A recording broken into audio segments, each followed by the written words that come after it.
But Swamiji, I just want to know, what if I practice spiritual life without understanding of philosophy or tattva? What are the dangers that I gonna come?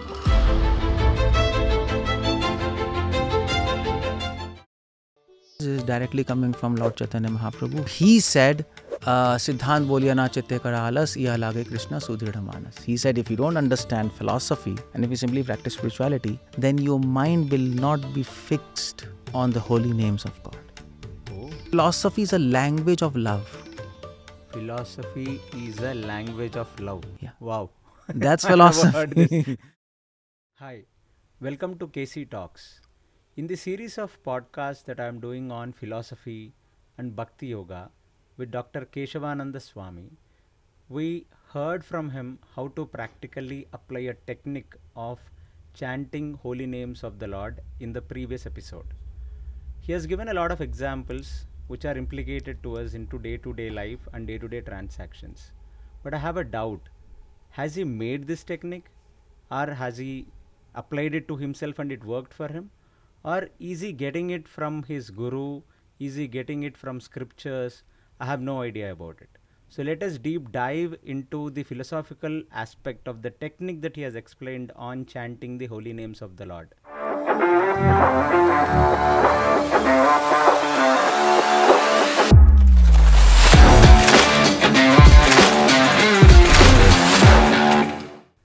Namaste, Hare Swami. Krishna. Hare Krishna. I started chanting Hare Krishna. Okay. Let us start this Hare Krishna. Okay. So I'm very inspired to chant after hearing your previous podcast. That sound incarnation. The Lord is present with me in the form of sound. And I started chanting with the conception that He is the Supreme Personality of God and He is with me in the form of sound. It's good, but it is just a very, recently I started it, so I have to feel it. I have a doubt, Swamiji. So all these techniques, all these chanting, hearing, where does they come from? Have you experienced it yourself and made these theories? Have you heard it from your guru? Or I just want to know the philosophical aspect of all this. I mean to say, anything which is speculated and anything which is made up, which now present famous gurus, they are doing, spiritual technology and so many things, Yes. and they make up themselves and then they sell it out. It doesn't work actually. That doesn't work. It's a fad. And why is that? Why is that? Because it's cooked up. Anything which is cooked up, which is speculated, it might give you immediate results, but long-term results are not there. It's simple. I mean, it's a simple analogy. See, in medicine there are so many companies. Yes. And so many companies make the same medicine, Yes. For example, aspirin. Yeah. Now, brand name might be different, but we prefer good companies, am I right? Yes. But we don't prefer Aragara, small companies, because they might make the same compound, but it might work, not work, or it might work for a short time. Yes. Similarly, these speculated things, they might give some temporary results, something, but as far as long-term results and permanent results, they don't give. And especially goal of life, you can't attain by this. Okay. So, whatever I've told, it's all scripturally backed up. Okay. If we read Srila Prabhupada books, our founder Acharya, ISKCON Society, he has mentioned all these points in his books. For example, holy name is God himself. Okay. It's throughout his books, the theme is there that we have to chant with the faith that God is his holy name. Great. So, we find in scriptures, especially Gita and Bhagavatam, Okay. and then many of our previous acharyas in a sampradaya, I was talking about sampradaya, they've dedicated books on this particular topic, on one particular topic. Oh. For example, holy name is God himself. Yeah.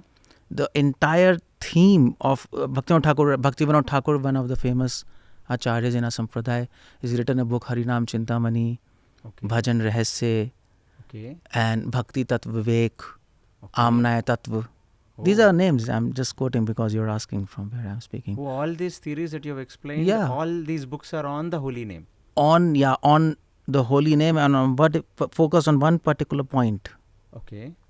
So I've told you many things. Each point is explained in detail in one book, 50-page book, one point they deal with that.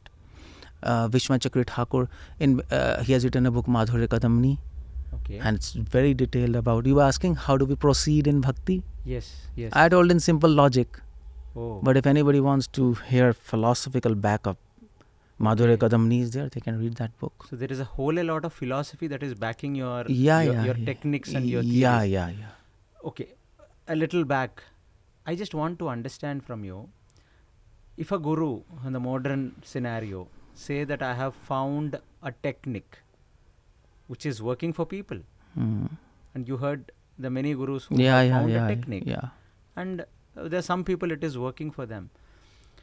If this particular technique or a process of sadhana he has designed on his own, and if it is not backed by philosophical understanding of scriptures, shastras, then you are telling it is only giving you a temporary result. How confident are you on this? Well, it's simple. It's simple. I mean to say, any product you want to launch in the society, there has to be research, isn't it? Yes. Any compound, like Corona. Yeah. Now they wanted to launch this vaccine.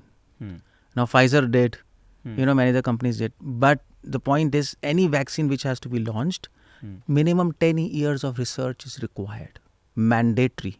Okay. And that research has to not be done by one country, it has to be done globally by various countries. And then after 10 years, some unanimous conclusion has to be reached, and then it has to be in the public. Very beautifully explained. So you mean to say that your technique that you are backing is not something which you have invented? No, it is researched by many saints. Oh, great. And that research is done on a manual, on the basis of a manual, which is Vedas. Okay. You need a manual, something, So our research has to be done on some blueprint, protocol. Yes. That protocol blueprint is Vedas. Oh. And so many saints have done, so many researches have been done on that. Saints have experienced those same things, and they have unanimously come to conclusion this is a technique. That technique we are telling you. Great. For me, who is a layman, I can completely empathize what you have said. That something who just invents on his own, maybe it works to some extent because it is localized on a few people, maybe on a few sect of people. But then what you are saying is, if something has a blueprint which is Vedas, so complete understanding of your philosophy is backed and it is coming from Vedas, Upanishads and Puranas. Existence of the complete Sanatana Dharma. I'm very glad. I have a personal interest in this subject. So... before that, one thing I just want to comment is, sorry to interrupt you. All these techniques which spiritual gurus or so-called gurus they are giving, they are like, I'll give you an example. They are like, you see in Diwali? Yeah. In Diwali, there are so many crackers. Yes. And in your childhood, you might have you might have used that 10,000 laddi cracker, Yes. 20 minutes it'll keep on going. Yeah. And then you hear. Then after that, when it is over, then you feel, peaceful. Oh. All these techniques are like this. They'll give you they'll tell you, sit for 20 minutes. Observe your breath. Yes. Isn't it? Yes. And immerse yourself in the vibration. Yeah. And what it'll is just like, now crackers are going on in the society, in their corporate office. Yes. In their home, their wife is some cracker is there. On the road, there are crackers of traffic. Yeah. And when they sit for 20 minutes, obviously they will feel peace. There's no need of any technique. It's common sense. Okay. So people don't have common sense. They're actually giving something which is common sense, which they could have done themselves. It has nothing to do with spirituality, by the way. It is just to get some peace because there's a lot of constant bombardment in their life. They are already in stress. That's all. So this is like a shortcut or a capsule that which gives you a temporary peace. Yeah, that's all. But the peace doesn't sustain. Yeah. According to you, the peace that gets out of this capsule or a capsulated form of some yoga doesn't sustain. Yeah, because it's not research, it's not backup, and there's no clear conception of God. Great, Swamiji. So probably the podcast episodes that I am doing right now with you is for somebody who really want to pursue spirituality in a very serious fashion, and something who is not serious, and I would like to add safe. Okay. Good company makes good drugs and they are safe. Yeah. isn't it? Otherwise, if you take from bad companies, it can do anaphylactic shock. It can. I'm a doctor, that's why Yeah. it can produce adverse reactions. So better take drugs from Ciplar and Baxi for. Yeah. So it's safe. So that is why every philosophy of a particular sadhana process should be backed up by Vedas. Yeah. This is what I understood from you. Yeah. Now, I want to understand that you said in the second podcast of yours that you are following a sampradaya which is called Brahma Madhva Gaudiya Sampradaya. And Chaitanya Mahaprabhu is a person who gave Bhakti Yoga without considering anything and simplified the process of Bhakti. As you mentioned, the philosophy of the Bhakti is backed up, and your techniques and philosophies are backed up by Vedas, Upanishads and Puranas. We will deep dive into the philosophical aspect now. So what is Brahma Madhva Gaudiya's philosophy? Brahma Madhva Gaudiya philosophies. See, if I use the names, your audience might get what's happening. But I'll try to explain simply. Yes. Brahma Madhva Gaudiya philosophies, if I use the word there, Achintya Bhed, abhed, tattva, don't worry, it's not As complicated as it sounds. And it's also not intimidating. Achintya Bhed, abhed, tattva. It's simple. Okay. Now this philosophy says the first word is Achintya. Okay. Now if we talk about Achintya, we can keep on talking, but in one sentence, Achintya means inconceivable. Okay. But I would like to add here, Achintya doesn't mean, it means simply inconceivable, but it doesn't mean that you can't talk about God. Okay. What we are saying, you can't conceive Him fully, but you can talk about Him partially. Okay. This is very important because many other Advait people, Mayavadis, Advait, they say God is Achintya. For them, Achintya means that you cannot think and you cannot talk. Yeah. He's a Nirakara, Nirguna. Yeah, Nirgan, Niragun. So you can't think, you can't talk, you can't do anything. Yes. But for us, this is not that. Achintya, I'll give you example. Just like ocean. Okay. Now, ocean, how much water is there? Lots of water. Inconceivable, am I right? Yes. But you can talk something about water. Water is salty. Okay. And you can say it's such a deep. Okay. You can say there are fishes. Yes. Something you can say about water. Your analogies are very great. Yeah, but you can't say everything, isn't it? Yeah. We can't talk about the whole ocean, but you can understand some little qualities, characteristics of So an that's what we mean when we say Achintya, inconceivable. Okay. You were talking about scriptures. Madhvacharya, he comments in one of his commentary on this word. Okay. And he says what Achintya means. He quotes from Chandogya Upanishad and he says avang manasa gochara. Okay. He says yam prapena nivartante. Yam prape nivartante. He says the voice and thoughts go there to understand God, but they recede back. Okay. That means something they can understand, but because they can't understand fully, they come back. Oh, okay. That's how it goes. So Achintya, God is inconceivable. God is inconceivable, but we can understand some parts Some of it. That parts is the reason it is called Achintya. Yeah, that's the reason. That's the first word. Yeah. And the next word is Bhed. Bhed. Bheda means that God, this material world in which we are living, we, time, all these things are different things. Bhed, there is a difference between all these things. God is different, we are different. Yeah. Am I right? Yes, we are different. But you say yes, but some philosopher says no. No, God is different. It's a very... No. Advait philosophy will say no, God and we are one. Okay. They say we are all one. You have heard this modern popular parlance? We are all God. Many people say, you're God, I am God. You might have heard. That's Advait. But our Sampradaya opposes this concept. Okay. And we say God is different, we are all different. So that is Bhed. Bhed. The difference there is between difference. me and God is Bhed. Yeah. Okay. So we have to understand this difference to become humble. Am I right? Yes. No, I don't know of all this, different philosophies that you're talking of. Yeah. But you can understand. You can understand. I'm different and God is different, right? And this material world is different, God is different. 100%. You and me are also different. We are different, yeah. So there are 5 differences. Oh, what are they? Total. What are they? Jiva Bhed. You and me are different. Yes, we are different. Jiva Ishwar Bhed. We are and God is different. God is different.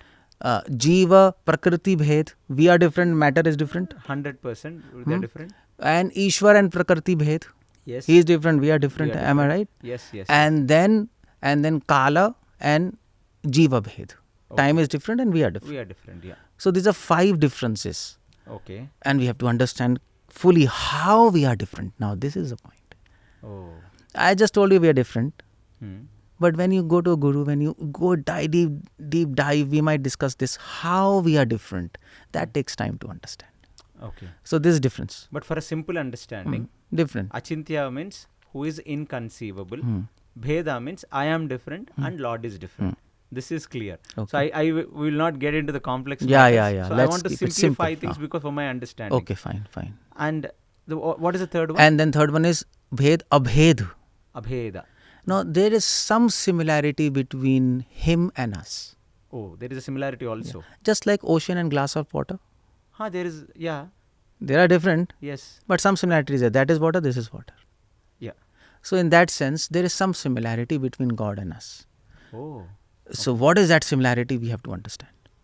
That is Okay. Abheda, Oh, okay. isn't it? There is some similarity between you and me. Although we are different, Yeah.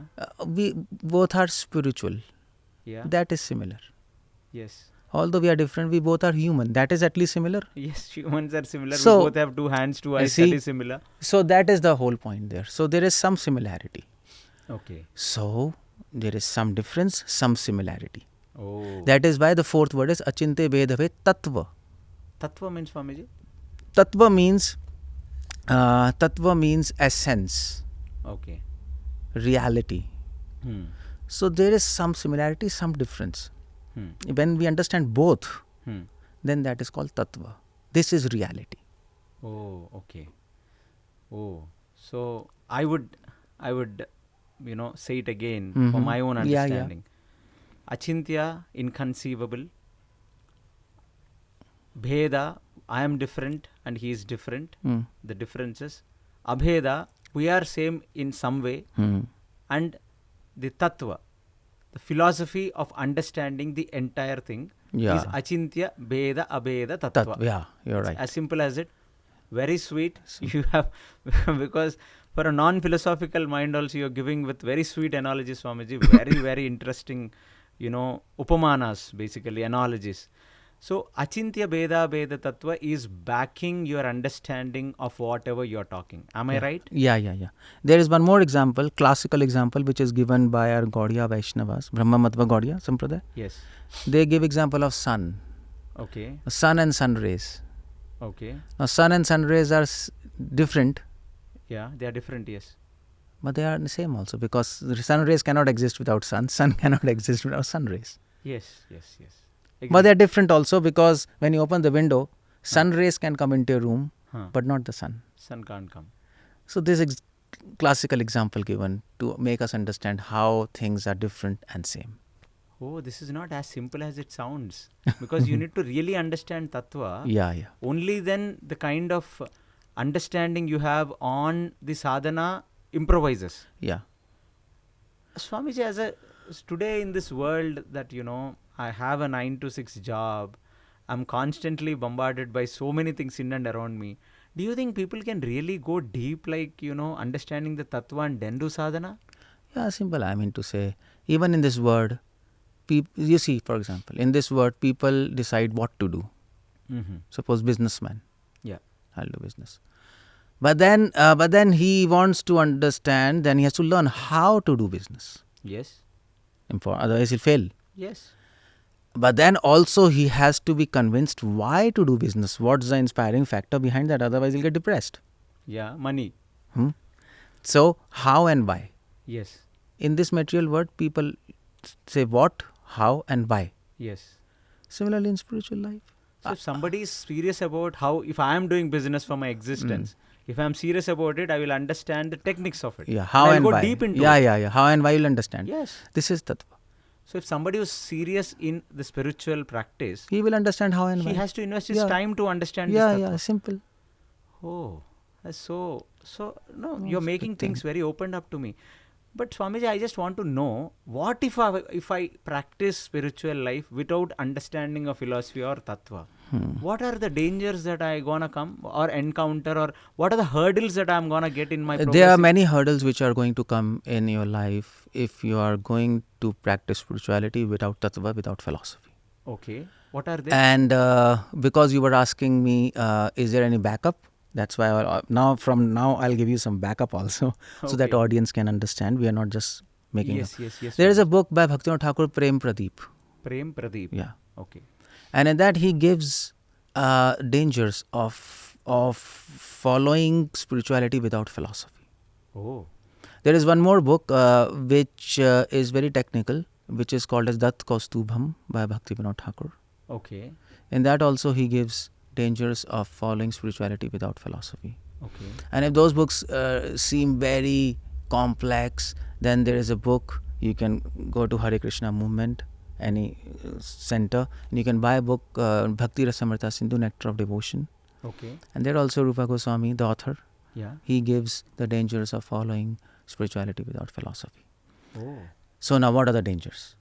No, but one thing I understood, that all your predecessors, like your acharyas, including Prabhupada for this moment, have very clearly emphasized that philosophy is must to progress in bhakti. Yeah. Is it clear? Is my statement true? Absolutely true. And this is not just coming from acharyas, this is directly coming from Lord Chaitanya Mahaprabhu, who is, according to us, you were telling, founder of Gaudiya Vaishnavism. Yes. So he said, Siddhant bolya na chitte kara alas, iha lage Krishna sudhridha manas. He said, if you don't understand philosophy, Huh. and if you simply practice spirituality, Huh. then your mind will not be fixed Okay. on the holy names of God. Oh. Your conviction will not develop. Oh. That was his view. So the founder's view is that. Yeah. And all your predecessors say the same thing. Yeah. And then they explain why and how. Before even going why and how, dangers definitely I want to know. But is it only for a philosophical minded person, only for a person with IQ levels high? No, not IQ. Huh. Don't think philosophy requires IQ. Okay. IQ is required to understand material subjects. Oh. You see, philosophy, I'll explain. Philosophy is not something hi-fi jargon. It looks like, but. Because West had made it like that. Oh, okay. It's a Western concept. Mm-hmm. Philosophy, they use jargons and they make philosophy complex. Because most of the Western people, they use logic Yeah. to explain philosophy. They back it up by logic. It was all Immanuel Kant and all those people. They brought this rationality, all this Renaissance medieval period. But what happened was, in Indian, if you go in Indian philosophy, some people of course use logic, nyaya. Okay. But philosophy has nothing to do with IQ. Philosophy is a language of love. Philosophy is a language of love. Yeah. Wow. That's I never heard philosophy. this. That is philosophy. It's simple. I mean to say, two lovers when they talk. Huh. When they talk and the type of talking, the type of words they are using, Okay. they have to use some words to convey their love. Am I right? Yes. He has to say darling. Yeah. He has to say dear. Yeah. Or every culture has these words. If you go to Bengal, the Bengali they will say go. Okay. In a tradition, Narottam Das Thakur sang so many songs, and he's using the word Ranga. Okay. Ranga means dear Lord. Okay. So everywhere there's a word. So there's a particular words you have to use to convey love. Am I right? Yes. So when you talk about love of God, the language of love of God is philosophy. Great. It's a new definition I've heard. So if you want to tell somebody what is love of God, if you want to convey, you have to use some words, you have to use some language. That is philosophy. Simple. So, very beautiful. I was thinking all through this while that philosophy is only for a little IQ level people and people who don't have that. No. But for love, anybody can love, right? Yeah, anybody can love, anybody can use the same word. Dear Rickshawala will also say darling. Yeah. An actor will also say darling. Yeah, there is nothing with intelligence or IQ in a philosophy. No. It's a language of love. Yeah. Great, Swamiji. So now this point makes me feel that, though I'm not interested, because you said the Westerners made philosophy like a big thing. Yeah. It's only for a classy people. It's only for a people with, scientist kind of people, high IQ levels. Very basic. So now, so you are telling that. But one thing I'll tell you, Huh. you see, many people talk about philosophy in India also. Yes, they do. But because they don't have this conception that philosophy is a language of love of God, Huh. they present it in a very difficult way. So people think philosophy is somewhere there, we are here. They present it like that. But that's their fault. Okay. That's not the fault of philosophy. Okay, they complicate it, Yeah. so we have got this understanding. Oh, philosophy is something that we can't understand. Yeah. That's the point. If somebody, it's become common thing today. If I speak a little complex Yeah. language, they'll tell, "Hey, don't speak philosophy." Yeah. So, but philosophy is so simple. I now understand this. Great, Swamiji. So now what I understood from this point is philosophy is simple. It doesn't require a great IQ levels, and it is natural. Yeah. And without understanding of philosophy of doing anything, you will not go deep into this. Yeah. You can't go deep, you can't talk about it, you can't think about it. Yes. See, if you want to think some concept, Okay. you need a language, am I right? Yes. If I ask you to think about America, Yeah. you will be thinking, so what's your language? Native Telugu? Yeah. Telugu, Hindi, English. Okay. Huh. So you will like to think in Telugu. Yes. Yes. Without language, you can't even think. Yeah, we can't think. So without philosophy, you can't even think. Oh, great. So how will you advance? Philosophy is a media. Yeah. It's a medium to communicate. Yeah, it's a language. Oh, great, great, great. So now I understand why philosophy is important. And philosophy is important to back your understanding of your process. Yeah. Great. Now tell me, so all through this while I understood that, philosophy is different and, simplicity Yeah, is yeah, different. But yeah, now yeah. you've simplified the process. If I do my sadhana without having a philosophical understanding of why and how I am doing, now what are the dangers I'm going to encounter? Yeah, first is you can't think about anything and you will be most likely, first danger is niyam agraha, which is Rupa Goswami using this word. It will become ritualistic, Okay. which I mean to say you have seen in South India also. It's all rituals, more of rituals. Yeah. And people keep on doing and then they just keep on doing. And after some time, rituals become superstition Okay. if they are carried on like that. Okay. And after some time, these superstitions become mythology. Okay. And then things keep on going. And then after some time, people leave it. Yeah, because... Generation, it's a superstition mythology. Then the generation leaves it. Yeah. No, I can completely understand this because when you said ritual, actually it is spiritual. When they lose that spirit out of the ritual, then it becomes ritual, right? Yeah, So yeah, it's yeah. it's basically, it's a spiritual, Yeah. but the spirit is lost, so it becomes ritual. So can I say this, that the philosophy is the spirit of that ritual? Absolutely right. Because, I remember Bible. Okay. Bible says that understand the spirit of the letter. Great. The spirit of the letter. And then you can advance.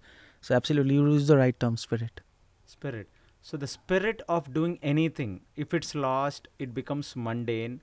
And beautifully said, first it becomes a ritual, then it becomes a practice, Yeah. then the next generation loses it. And this makes me understand that probably in India, if this is coming through so many generations, then the predecessors have followed with the right spirit. Yeah, that's true. Great, Swamiji. That is what probably is disciplic succession. Yeah, that's disciplic section. That's With sampradaya. this right spirit. Yeah. So it means that everyone is an individual, but if you do it with the right spirit, then the philosophy, now as you said, your philosophy go back to Brahma. So from Brahma to Vyasa to Madhvacharya to Lord Chaitanya to now Prabhupada. So all had a right spirit. Yeah. And that spirit with what they are doing is called as philosophy. Yeah, absolutely. Oh, this podcast is such That's this episode is right. such a relief because it has personally cleared a lot of things for me. Now that we understood the dangers of not understanding a philosophy and practicing it like This a is the Monday. first danger. Oh, this is only first danger? Yeah, there are other dangers. Okay, so let us understand the There other are- few dangers. There are other dangers. If you don't understand philosophy and you keep on doing spirituality, the next danger is most likely you will become a philanthropist.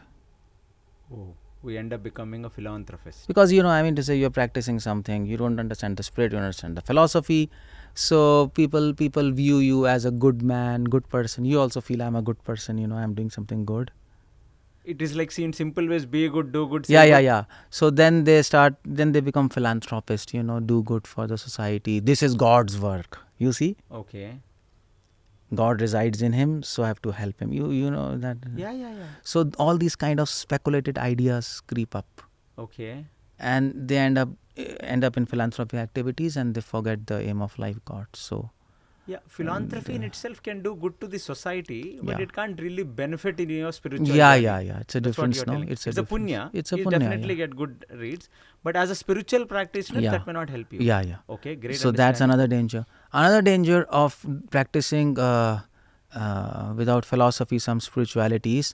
Bhaktivinoda Thakur recommends you can get trapped in mode of goodness. Okay. By that I mean you will start feeling I'm a good man. Okay. You see, I'm going to temple, I'm chanting Hare Krishna, for example, Okay. if our sect, or I'm chanting Om Namo Vasudeva, whatever, Yeah. and I'm a good man, I'm not doing sins. Okay. So that feeling of goodness will come in you. Okay. And then what will happen? You might say, what's wrong in that? Yeah. But one thing is wrong. If you start feeling I'm a good man, good person, I'm doing right thing, what will happen is two things will happen. One thing is that you will stop listening to saints. Because I'm already good. I'm already good. Yeah, I understood. So, okay, they are speaking something, but I'm doing what I'm doing. That's okay. So your advancement stops. Yeah. And the next thing is, Krishna says in Gita, Sukham Badnati Manava. Krishna says they are bonded in goodness, and that goodness will force them to take birth again in this material world. Okay. Oh, okay. So you'll be trapped again in cycle of birth and death. Okay. So that's another danger. Our aim is to get free of birth and death, but they will be trapped here. Yes. So that's another danger. But in a simple way, what I can understand is if I already feel that I'm good, then there is nothing to correct. Yeah, There's right. nothing to progress only. Yeah. The work You're stops. right. Work stops. Yes. Your advancement stops. Yes. And that is why people who are sentimental, who don't understand philosophy, they are just doing something without philosophy, they don't advance much. Because, I mean to say, even if they sit in lecture, it doesn't go inside them because they think, okay, I'm okay, everything is fine. Trapped into that so-called goodness. Yeah. I'm living a good life, I'm good, so there is no more progress. So no. Yeah. So that's one thing. Another very rare danger is that if we practice all these spirituality, so-called, without philosophy, what happens is, Bhaktivinoda Thakur says that after some time there is a revolt. Okay. There is a, what do we say, that things strike back. They come Rebounds. back. Rebound Rebound. phenomena. They keep on doing, and there's no result because there's no philosophy. They don't advance. Yeah. There's no philosophy. They can't think. They can't speak. So they don't advance. After some time, this becomes a burden on them, and they leave it. Oh, it becomes too monotonous for them. And then they leave because nothing is happening, no result. Oh, this is one of the biggest danger, right? Of all the dangers. Yeah. Because the very process that I've started initially, I'm not reaching my goal and I'm just stagnated at one place. So I'll come back. Yeah.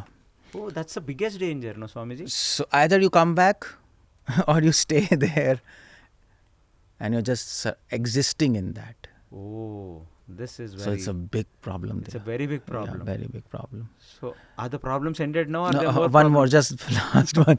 Last one is, I will talk about big gurus. Okay. Who are now, they are gurus, and then they have so many disciples, and then they deviate from the process. In scandals they are found, isn't it? Yeah. Scams, it's all going around us, isn't it? Yes. Now what happened? I mean to say, that person who are found in scandals and scam, he would have begun with sincerity, am I right? Definitely, yes. Anybody. There would have been a sincerity in his start. Yeah. But what happens is, because there's no proper philosophy, or he might have even started with philosophy, but in the process of preaching and all this, they defocus from philosophy and they're just following the process, and people, money, they're trapped. They become trapped in that. Yeah. If there's no philosophy, we'll become trapped eventually in money, Okay. disciples, name and fame. Oh. And then you're finished. Then scams and this, and you're finished one day. Very good insight, actually. I can able to see it and feel it, because what happens is, at least in this current society, when we see a Swamiji scam, scandal, this, people actually lose faith in spirituality. Yeah, But yeah, what yeah. should happen is they should also understand that you can't lose faith on God, you can't lose faith on the process of spirituality because it did not work for one person. Yeah. Because probably he was a sentimentalist, or he did not follow a right philosophy, or he was very arrogant. Yeah. So, very great. This is from the perspective of Guru. Okay. But if you don't understand philosophy, there is danger for the disciple also. Because sometimes what happens if the Guru falls down, if the Guru goes off, you see, there were many Gurus, there are scandals and all this. If you ask a disciple, your Guru fell down. Okay.